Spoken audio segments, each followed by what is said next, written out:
vamos a ir a Hebreos 7 y no vamos a ver el capítulo completo. El capítulo es enormemente interesante, pero vamos a ver solo una parte del capítulo porque hoy tenemos una reunión informativa y necesariamente voy a tener que resumir un poco. Lo que sería una sola predicación pues va a ser en 2 semanas, con lo cual vamos a poder extendernos un poco más en este capítulo 7.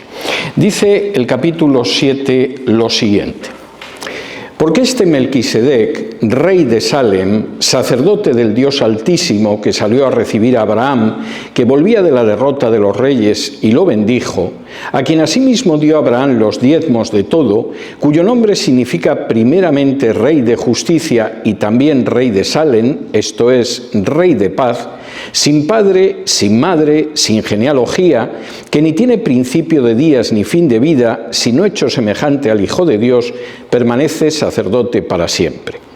Considerad pues cuán grande era este, a quien aún Abraham el patriarca dio diezmos del botín.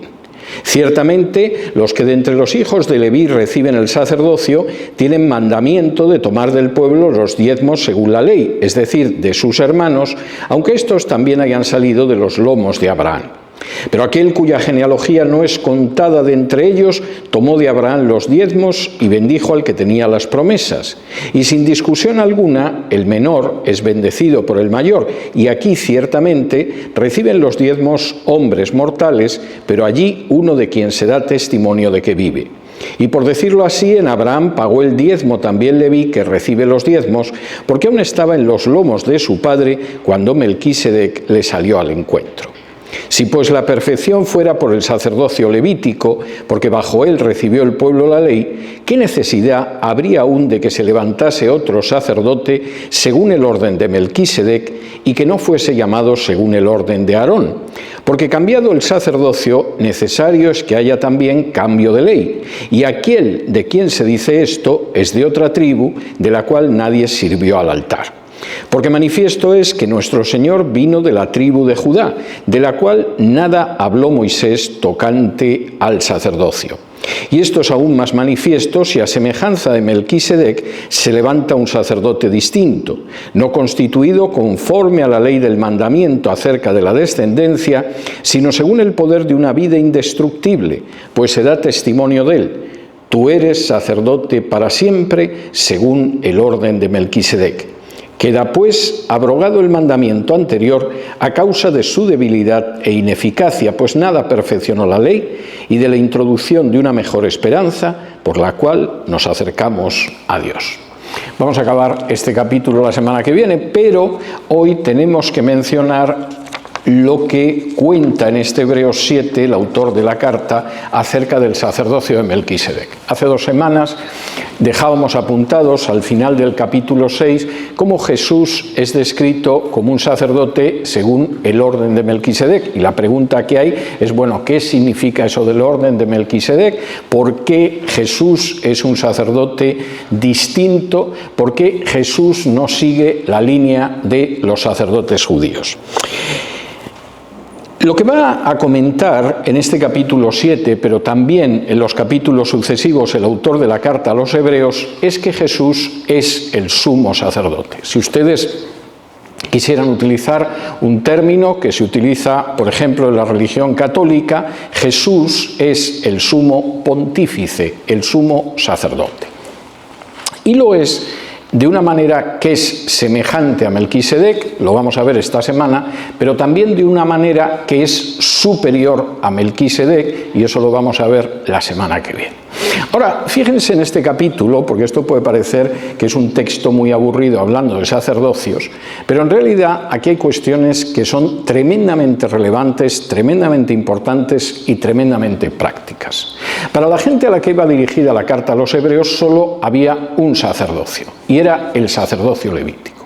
Y ese sacerdocio levítico tenía una enorme importancia porque todo el sistema de los sacrificios que aparecía en la Torá, en la ley de Moisés, lo tenían que ejecutar sacerdotes. Incluso eran sacerdotes que en un momento determinado pertenecían a la tribu de Leví, solo la tribu de Leví podía tener sacerdotes, pero luego había otros que pasaban por la casta del sumo sacerdote y esos tenían que descender además de la familia de Aarón, el hermano de Moisés. Todavía hay judíos que tienen apellidos que indican, al menos en teoría, su pertenencia a una de estas dos estirpes. Cuando ustedes se encuentran con un judío que de apellido se llama Levi o Levi o Leví, están hablando con una persona que al menos tiene la pretensión de que su familia viene de los antiguos levitas, de los antiguos sacerdotes de Israel. Cuando ustedes se encuentren con un judío que tiene de apellido Cohen o Can o Kagan o Kahan, es un judío que viene de los Kohanim, de los Cohen, que eran los sacerdotes más de alguna manera importante dentro de esa tribu de sacerdotes que había en el antiguo Israel. Y por supuesto, los autores de la carta a los hebreos, una de las razones por las que pensaban que quizás se habían equivocado al escuchar el mensaje de Jesús era porque la casta sacerdotal seguía existiendo. Ellos podían mirar perfectamente al templo de Jerusalén y ver cómo se realizaban sacrificios todos los días. Había una casta sacerdotal. Por encima de esa casta sacerdotal, en la cúpula, había un sumo sacerdote, el Cohen Hagadol.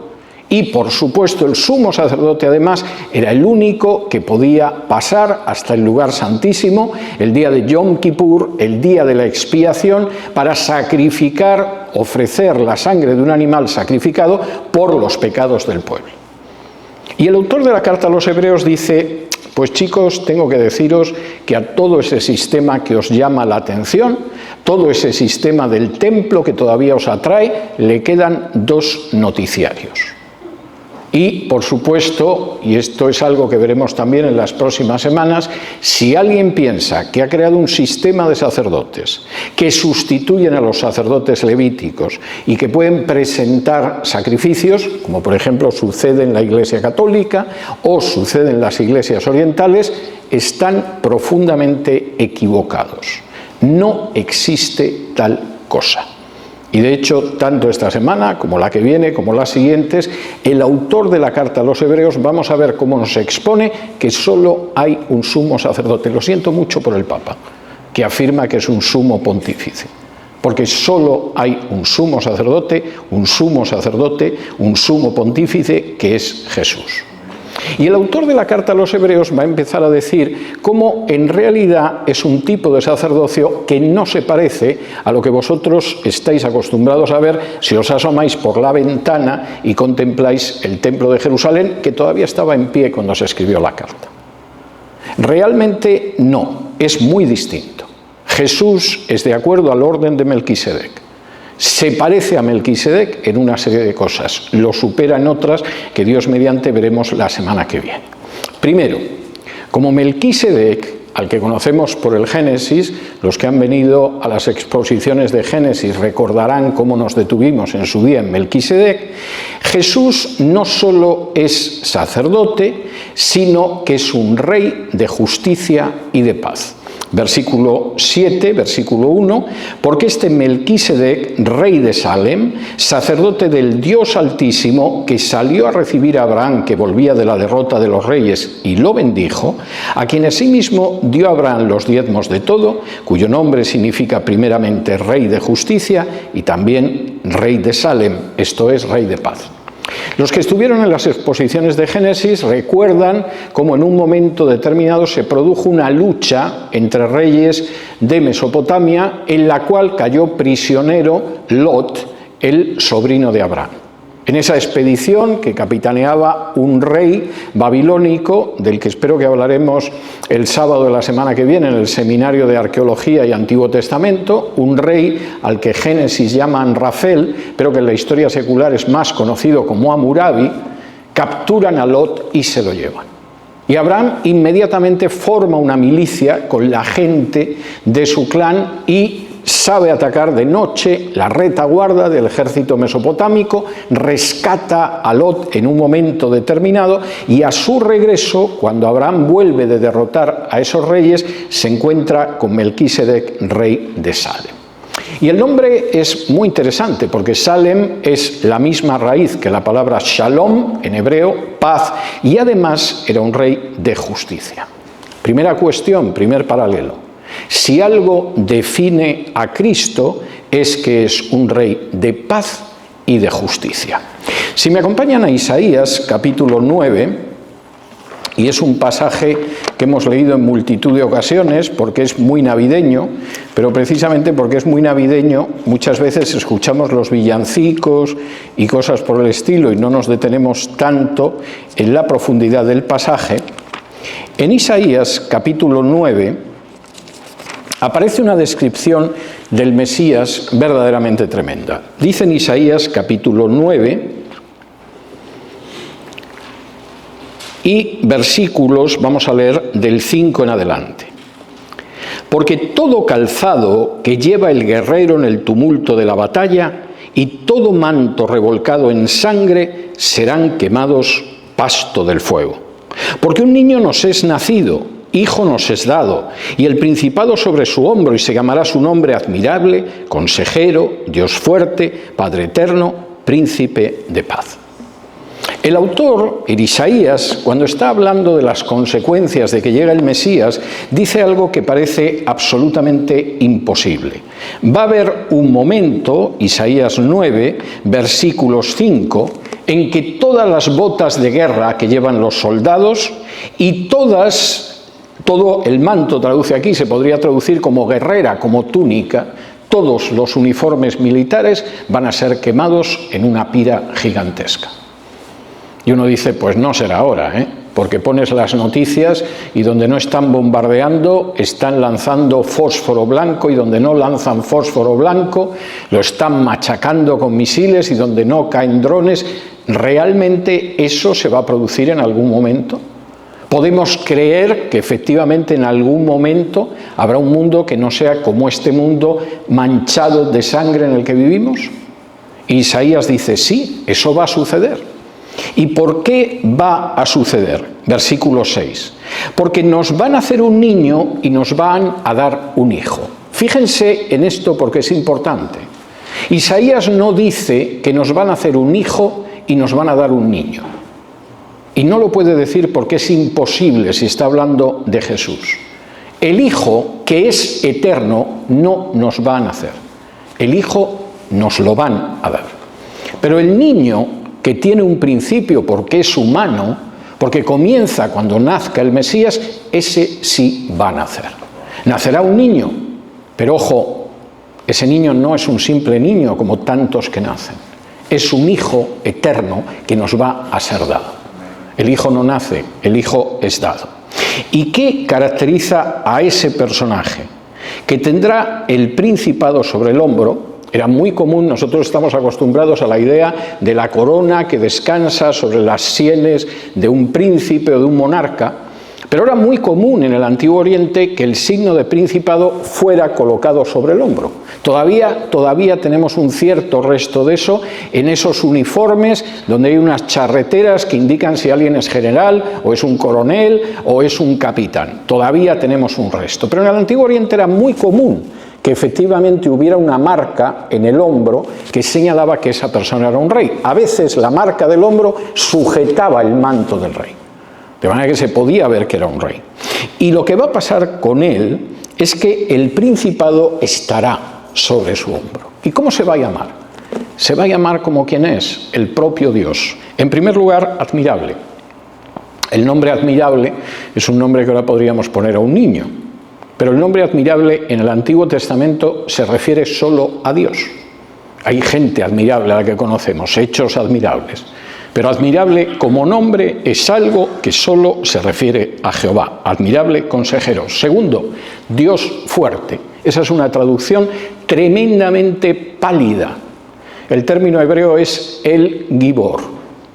Y cuando mi esposa Rosana y yo decidimos ponerle un nombre a nuestro canal de teología en YouTube escogimos el Gibor, porque el Gibor es un nombre que solo se da a Dios y solo se da en el libro de Isaías. Y habría que traducirlo algo así como Dios heroico, sería la traducción más adecuada al significado hebreo. Ese niño es un Dios heroico, no es un Dios más. No es cualquiera de los dioses que pueden conocer los pueblos del Antiguo Oriente, que se manifiestan con el rayo, que vuelan por los aires, etc. Claro que Dios puede hacer eso. Pero ese niño que va a nacer es un Dios heroico, porque hay que ser muy heroico para convertirse en un ser humano y está dispuesto a morir colgado de una cruz. Y ese, efectivamente, es como será. Y no solamente es que será el Gibor, Dios fuerte, sino también Padre eterno y Príncipe de paz. Hay mucha gente que esto lo pasa por alto, a lo mejor piensa que tiene algo de político, pero lo cierto es que la Biblia enfatiza el hecho del papel de Jesús en la paz y en la justicia. Su conducta fue siempre una conducta de paz y de justicia. Alguno dirá que, bueno, pacífica según las horas, porque en un momento determinado volcó las mesas de los cambistas. Con toda la razón del mundo, habían convertido la casa de su padre en una cueva de ladrones. Y en este sentido, Jesús es como Melquisedec, porque es un rey de paz y un rey de justicia. Vamos a ver un pasaje más en este mismo sentido en el libro del profeta Jeremías. Jeremías capítulo 23. Jeremías 23, 6, donde de nuevo la afirmación de quién es el Mesías es muy clara, y el Mesías no es solo un hombre. Y dice así en Jeremías 23, 6. En sus días, vamos a leer desde el 5. He aquí que vienen días, dice Jehová, en que levantaré a David renuevo justo y reinará como rey, el cual será dichoso y hará juicio y justicia en la tierra. En sus días será salvo Judá e Israel habitará confiado, y este será su nombre con el cual lo llamarán Jehová, justicia nuestra. O si lo quieren en hebreo, Jehová Tsidkenu. Ese Jesús es rey de justicia y rey de paz. Pero es rey de justicia y rey de paz porque no es un simple hombre, sino porque es Dios hecho carne. Y el autor de la carta a los Hebreos empieza diciéndolo. Ojo, esto era Melquisedec. Melquisedec era rey de paz, era rey de justicia. Nuestro rey es rey de paz y de justicia en un sentido infinitamente más pleno y profundo de lo que pudiera ser Melquisedec. Segundo, como Melquisedec, Cristo es rey que no tiene principio ni fin. Y dice así en el versículo 3, sin padre, sin madre, sin genealogía, que ni tiene principio de días ni fin de vida, sino hecho semejante al Hijo de Dios, permanece sacerdote para siempre. Y uno podría decir, bueno, pero Jesús, hombre, padre legal tenía, se llamaba José, la mamá se llamaba María, y se puede trazar la genealogía. Sí, se puede trazar la genealogía cuando estás hablando de Jesús como un ser humano. Pero la Biblia deja muy claro que el Mesías es un personaje que existió muchísimo antes de ser humano, que existió desde la eternidad. Y en eso recuerdo un Melquisedec del que no sabemos desde dónde, cuándo podía venir. Si me acompañan de nuevo una profecía mesiánica en el libro del profeta Miqueas. Miqueas es un profeta menor, pero cuando tengamos ocasión de estudiarlo, podrán ver ustedes que lo de menor es simplemente porque es cortito. El contenido de Miqueas es enormemente impresionante.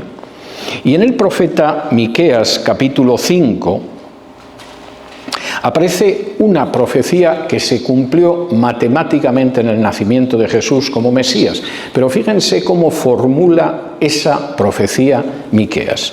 Dice en Miqueas capítulo 5 y versículo 2. Pero tú, Belén Efrata, pequeña para estar entre las familias de Israel, de ti me saldrá el que será Señor en Israel, y sus salidas son desde el principio, desde los días de la eternidad. Tú eres una población pequeñita. De hecho, originalmente se llamaba Efrata.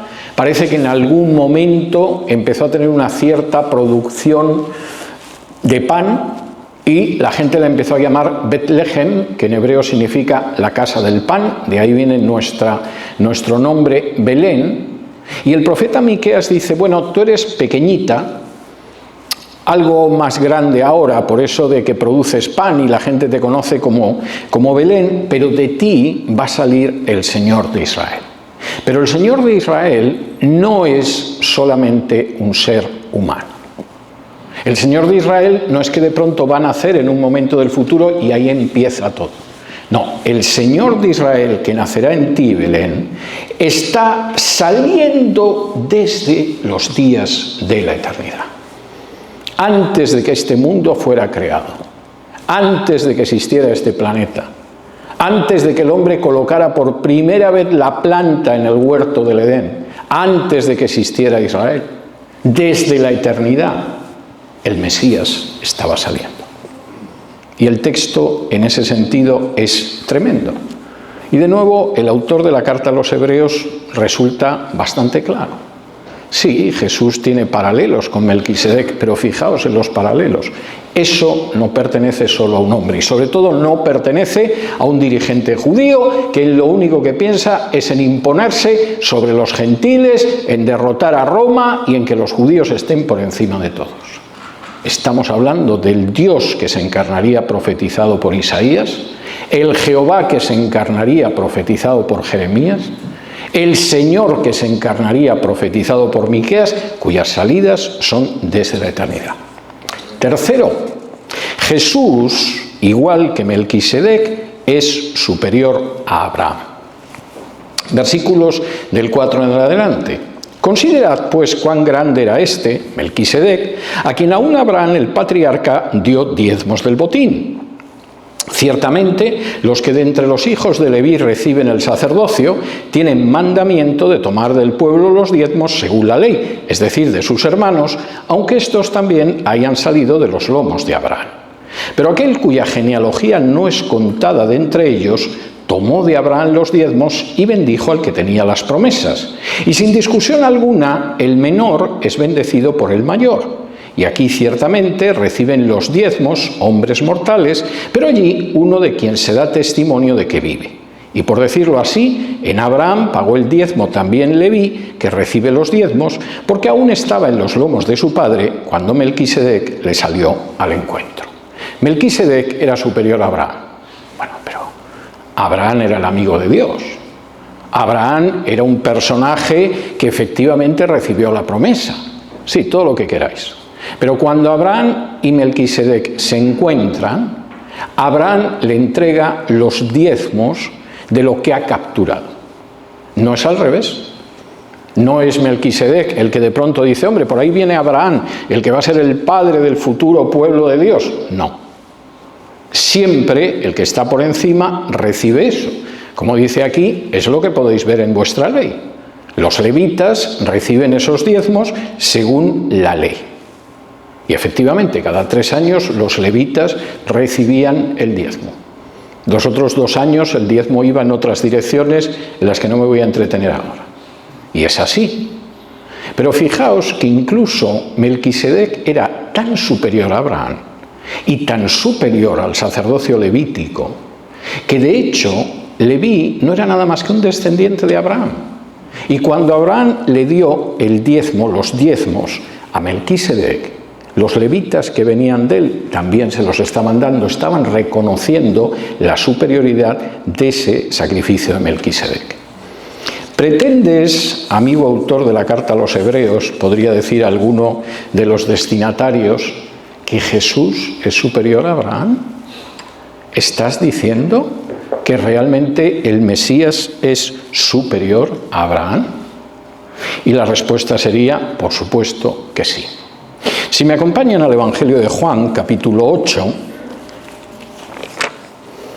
en Juan 8 aparece una afirmación que si Jesús hubiera sido un simple ser humano, le podía haber costado la vida. Y dice así en Juan 8 y versículos, vamos a leer desde el versículo 48. Juan 8 desde el versículo 48. Y dice así: Respondieron entonces los judíos y le dijeron: ¿no decimos bien nosotros que tú eres samaritano y que tienes demonio? En otras palabras, que eres un hereje y además un endemoniado. Respondió Jesús: yo no tengo demonio, antes honro a mi Padre y vosotros me deshonráis. Pero yo no busco mi gloria, hay quien la busca y juzga. De cierto os digo que el que guarda mi palabra nunca verá muerte. Entonces los judíos le dijeron: ahora conocemos que tienes demonio. Abraham murió y los profetas, y tú dices: el que guarda mi palabra nunca sufrirá muerte. ¿Eres tú acaso mayor que nuestro padre Abraham, el cual murió? Y los profetas murieron. ¿Quién te haces a ti mismo? Respondió Jesús: si yo me glorifico a mí mismo, mi gloria en nada es. Mi Padre es el que me glorifica, el que vosotros decís que es vuestro Dios. Pero vosotros no lo conocéis, mas yo lo conozco. Y si dijere que no lo conozco, sería mentiroso como vosotros, pero lo conozco y guardo su palabra. Abraham, vuestro padre, se gozó de que había de ver mi día y lo vio y se gozó. Entonces le dijeron los judíos: ¿aún no tienes 50 años y has visto a Abraham? Y Jesús les dijo: de cierto os digo, antes que Abraham fuese, yo soy. Tomaron entonces piedras para arrojárselas, pero Jesús se escondió y salió del templo y atravesando por en medio de ellos se fue. Vosotros, diría Jesús aquí a los judíos, pero el autor de la carta a los hebreos lo hubiera podido decir, y podríamos decirlo hoy en día: pretendéis que tenéis un Dios, y seguramente os lo creéis. El problema es que no tenéis ni idea de cómo es ese Dios, no lo conocéis. Lo habéis convertido en el Dios de una tribu. Dios, por lo visto, no tiene otra misión que ayudaros a colocaros a vosotros por encima del resto de la creación. No conocéis a Dios, no tenéis ni idea. Y si alguien quiere vivir y tener vida eterna, tiene que creer en mí. Pregunta de los judíos: ¿pero qué locura estás diciendo? Cuando decimos que eres un endemoniado, no nos equivocamos. Pero tú, ¿qué dices? Abraham, que es nuestro padre, murió. Los profetas murieron. ¿Qué majadería estás diciendo, Jesús? Y Jesús les dice: bueno, murieron, pero el que crea en mí no morirá. Y además, antes de que Abraham muriese y viviese, yo soy. No dice yo fui, o yo era, o yo existía. Utiliza el mismo término que utiliza Jehová en Éxodo 3:16 para referirse a sí mismo. Eye Esher, Eye, yo soy. Cuando de pronto Moisés en Éxodo 3 se encuentra con la zarza ardiente, y Dios intenta convencerle de que tiene que bajar a Egipto, y Moisés no tiene ninguna gana de bajar a Egipto porque ya conoce a su gente y conoce a los egipcios, y además se conoce a sí mismo y sabe que cuando se pone nervioso hasta tartamudea. Intenta ponerle un último obstáculo a Dios para que lo envíe y le dice: bueno, a ver, y si me dicen cuál es tu nombre, ¿qué nombre les digo que tienes? Y él dice: Eye Esher Eye. Yo soy el que soy. Diles: yo soy, me ha enviado. Y cuando alguien dice: pero bueno, ¿tú quién te crees que eres?, él dice: yo soy. Yo soy el mismo Jehová que se manifestó a Moisés en la zarza ardiente en el desierto. Y por supuesto no es sorprendente que agarraran las piedras a ver si efectivamente lo mataban, porque estaba presentándose como el mismo Jehová. Cuarto, como Melquisedec, Cristo tiene un sacerdocio superior al levítico. Y dice en el versículo 11: si pues la perfección fuera por el sacerdocio levítico, porque bajo él recibió el pueblo la ley, ¿qué necesidad habría aún de que se levantase otro sacerdote según el orden de Melquisedec y que no fuese llamado según el orden de Aarón? Porque cambiado el sacerdocio, necesario es que haya también cambio de ley. Y aquel de quien se dice esto es de otra tribu de la cual nadie sirvió al altar, porque manifiesto es que nuestro Señor vino de la tribu de Judá, de la cual nada habló Moisés tocante al sacerdocio.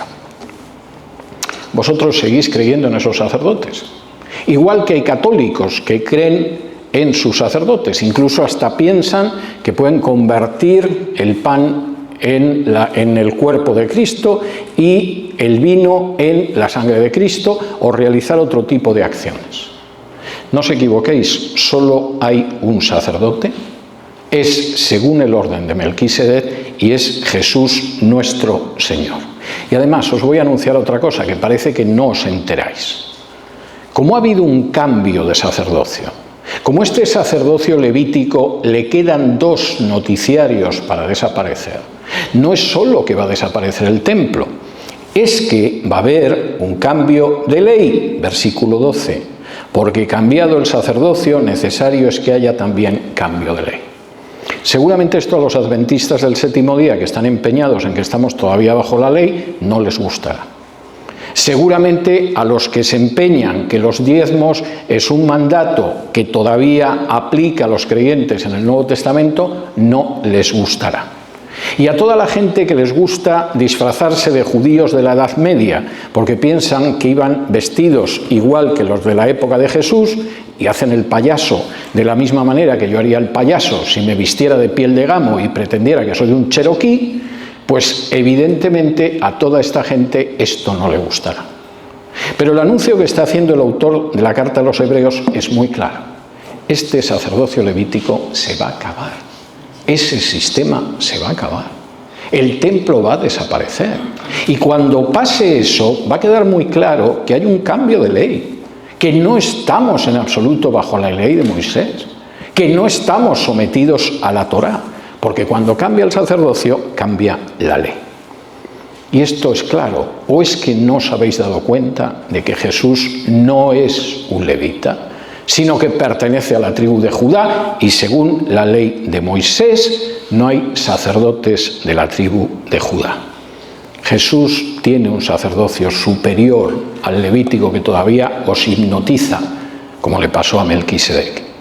Quinto, y esto es tremendamente importante y aquí nos vamos a quedar.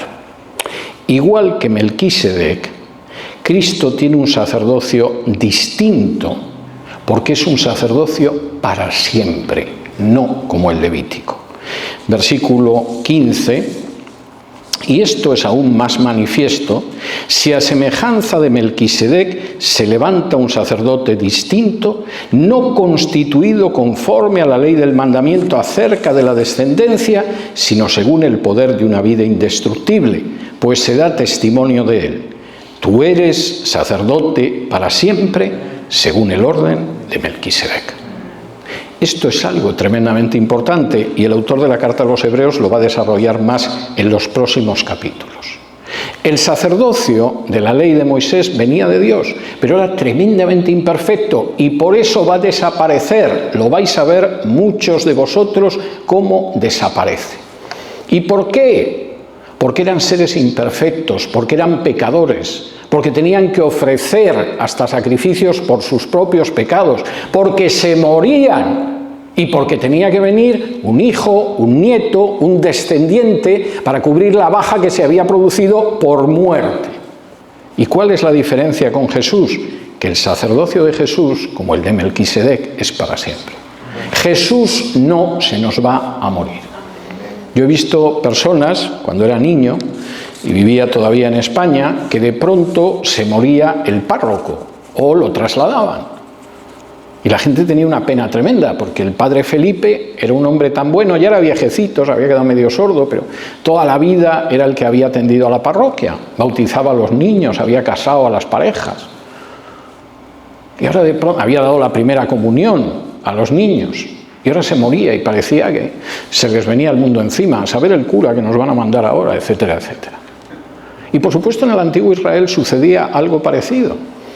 E incluso aunque los pastores no sean sacerdotes, también hay gente que de pronto se jubila el pastor o se muere el pastor y parece que quien se ha muerto es Cristo. ¿Qué vamos a hacer ahora que se ha marchado don Luis o cosas de este tipo? Y el autor de la carta a los Hebreos dice, pero es que el único sacerdote que es Cristo no se muere, es para siempre. Nunca vas a tener que llorar diciendo, estoy desamparado, lo han trasladado a otra iglesia y no me puedo atender. Nunca vas a tener que lamentar, pero bueno, ¿qué vamos a hacer ahora que se ha ido? O que se ha muerto, o que hemos ido a su funeral la semana pasada, porque es inmortal. Y lo que aparece es tremendamente importante si se fijan en esto. ¿Quieres paz en tu vida? Hay un sacerdote que te puede dar paz. Y ni es el supuesto sumo pontífice que hay en el Vaticano, ni es ninguno que aparece en una parroquia, ni mucho menos es esa creencia ahora que a mí me deja espantado, porque no sé a quién se le ha ocurrido ese disparate, que dice que dentro de una familia el sacerdote es el padre. El único sacerdote que hay es Cristo. Y luego todos los demás cumplimos como sacerdotes bajo el sumo sacerdote que es Cristo. Pero no solo los padres de familia. La función de ser reyes y sacerdotes aplica a hombres y a mujeres. Aplica a gente que está soltera, casada o viuda. Aplica a todos los creyentes. Y si alguien está construyendo una especie de célula en la que el padre resulta que es el sacerdote, pues está construyendo un orden que no es el que aparece en el Nuevo Testamento, pero que además es problemático. Como en esa familia la mujer sea divorciada, abandonada, separada o viuda, porque entonces resulta que no tiene sacerdote, a ver cuál buscan.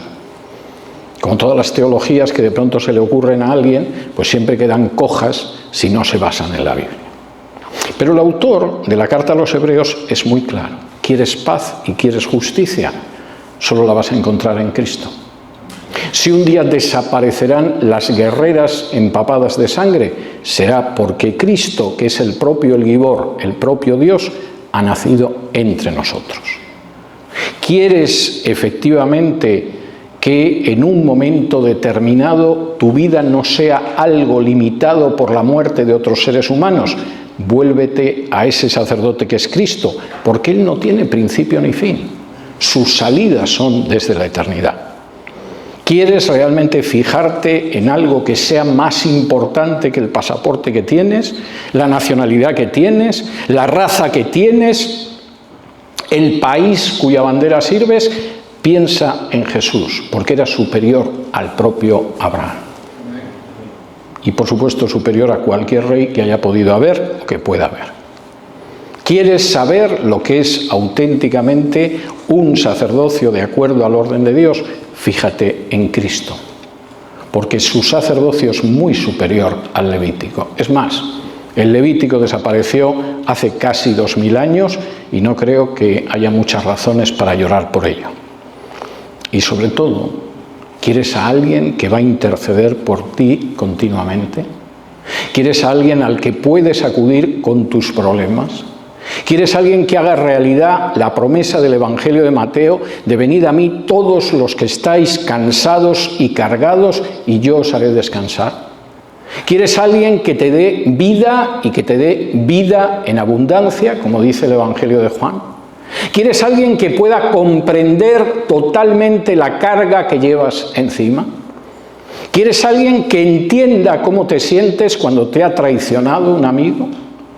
¿Que comprenda lo que hay en tu corazón cuando una persona cercana a ti te niega una y otra vez?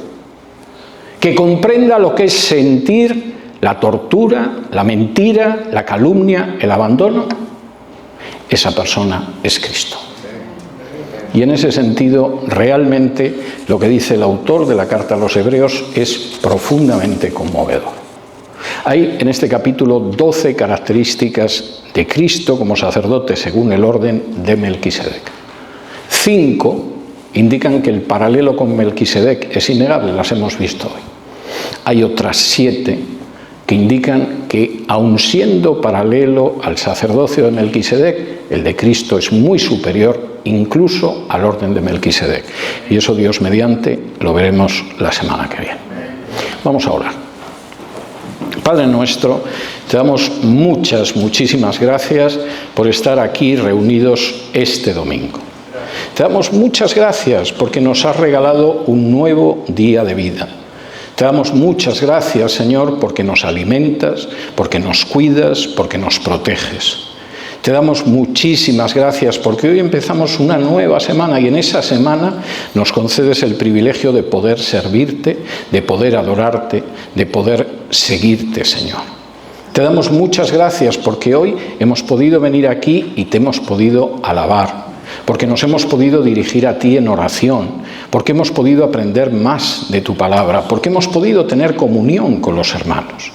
Y todas estas son bendiciones que el mundo no conoce, que realmente solo aquellos que siguen a Jesús de todo corazón pueden experimentar. Y te damos gracias de que además nada de eso está unido a la religión. No está unido a un sacerdocio, no está unido a un sistema de sacrificios, no está unido a un templo aquí o allí. Está unido a tu corazón directamente a través de Cristo Jesús. Y queremos pedirte que en esta semana no nos dejes en ningún momento. Aferra tu mano a la nuestra. Si en algún momento nos olvidamos de ti, tú no te olvides de nosotros, Señor. En todo momento, haznos sentir tu amor, tu guía, tu luz, tu consuelo. Y todo te lo pedimos en el nombre de Jesús.